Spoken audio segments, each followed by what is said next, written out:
Na tukiachana mtazamaji, ni kwamba wakazi wa kaunti ya Nakuru wanaishi kwa uoga kutokana na hofu kwamba kuna makataa ya kutotoka nje kuanzia saa 1 jioni, huku vyombo vya usalama vikisalia kimya kuhusu swala hili iwapo ni ukweli au ni uongo. Wafanyabiashara sasa wamesalia na hali ya wasiwasi kufuatia fununu hizo kwenye mitandao.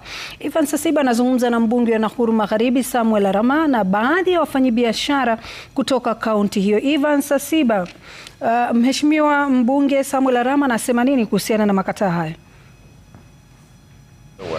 Naam, uliyosema ni hakika kwamba kumekuwa na hofu katika kaunti ya Nakuru, wafanyabiashara haswa hapo jana wengi wakiwa wenye kupiga simu kwetu wakiuliza iwapo ni ukweli kuna makataa hayo ya kutotoka nje ifikapo mwendo wa saa 1, lakini tukijaribu kupata ukweli kutoka kwa vyombo vya usalama hakuna anayepatikana kwa simu. Tulipo ni wakazi wafanyabiashara pamoja na mbunge wa eneo hili, pengine watuambie wao pia ni wamoja wale walio na hofu hizo, wanaoishi na hofu hizo, kujua iwapo kweli wakazi wa nje au wasiko nje. Pengine tu mheshimiwa, tu hapo jana tumeona uvumi kwamba kuna hayo makataa watu kutokuwa nje kufikapo saa 1. Pengine kwako umeasikia na vipi? Umesema hapo kwamba umepokea simu nyingi kutoka kwa wakazi wenyeji wakikulia kuhusiana swala nzima. Asante sana bwana Siba. Ni kweli watu wengi wameniuliza, ilikuwa social media ya kwamba iko curfew, lakini kisheria hakuna curfew imewekwa hapa Nakuru, kwa sababu curfew inatakana iwekwe na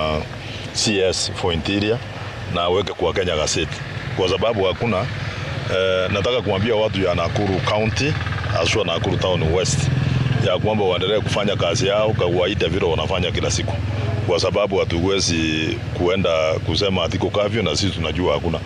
Kama minister angekuwa amesema, na minister akisema lazima aseme ni kwa nini hiyo curfew iko inawekwa, kwa nini. Kwa sababu kwanza niseme pole sana kwa wale watu vitu yao iliharibiwa town pale, lakini watu ya Nakuru Town West walikuwa watulivu, hakuna kitu ilikuwa hapa. Hilo naweza sema ati watu walienda kuvunja maduka ya wengine, walikaa mzuri sana. Nataka kuwapongeza.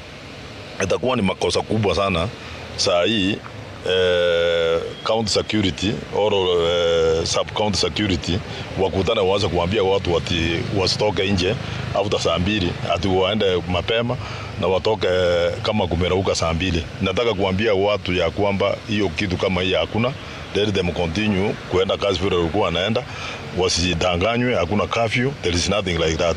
Kwa hivyo whatever you saying that iko curfew, that's an illegal curfew. So let's people go and do their work they work in operating.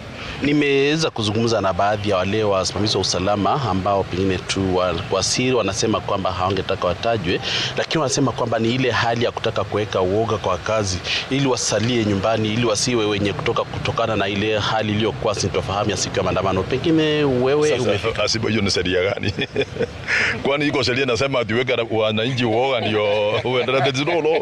What I'm telling people, that is hiyo ni chango law. Hakuna kitu kama hiyo. You can never tell people that muende kwa aturota kustua raia. Unajua sheria kwa nini? That is even spoiling the name of the government. Actually we should hold the county security committee responsible if that's what they are doing. Unaenda kuweka watu uoga badala wapatie usalama. Let them deploy officers to do some ile patrol. Hiyo vitu wanasema hiyo ni vitu hatuwezi kukubali. Pengine wewe kama mfanyabiashara hapa Nakuru, mkazi wa Nakuru, uoga ulikuwa upi kuhusiana na swala hili nzima uliposikia kwamba kuna hayo makataa kutotoka nje? Unajua hilo swala ambalo la kuweka watu kutotoka nje kwa saizi aliwezi fanya kazi, kwa sababu uchumi wa Kenya saizi uko chini sana, na hata hizi masaa ambazo wanasema watu wakae ndani ya nyumba ndio wakati watu wengi huwa wanafanya kazi saa hiyo jioni. So siku ile ya maandamano ilishaisha. Hii mambo ya kuanza kusema curfew saizi ni kugandamiza wananchi wa Kenya sahi, ama kuandamiza wafanyakazi wa Nakuru. Haifai, watu wanafaa wafanye kazi. Unajua Nakuru kwanza hakuna makampuni nyingi, watu wanategemea hii kazi ya jua kali na vibanda. Sawa, mama wengi wanafanya kazi saa hizo za jioni.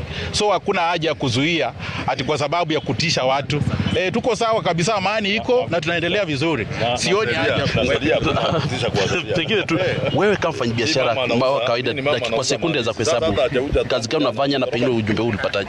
Raja, sisi ni maasola. Sisi tunatoka kwa nyumba saa 11. Wengi nao pia wanapata pesa jioni ndio wapata ya kununua chakula. Hata kazi ya mahali penye wanasema maandamano imeharibu kazi sana. Jisa zile unaenda kuuza ndizi unaambiwa wewe nipe ndizi kesho urudie pesa jioni. Ukirudia jioni pia hajapata. Sasa imamu unajua hajauza ndizi. Hata kwa wale majaji nataka ninunue ndizi zote watu Na mliosikia wote hawa wakiwa wenye kuzungumzia swala hili nzima na kusema kwamba iwapo kitu kama hicho kipo basi huenda ikawa ni sheria zile ambazo hazijatimizwa, zile ambazo hazijafuatwa kiusalama. Lakini kutoka kaunti ya Nakuru tutakuwa tukifuatilia, tukijaribu kuzungumza pengine na yule kamishna kaunti hii Daktari Loyford Kibara, tuambie uhakika iwapo ipo au haipo. Ni swala ambalo tutakuwa tukifuatilia kiukaribu. Mimi ni Evans Asiba, kazi kwako Lulu. Naam, shukrani.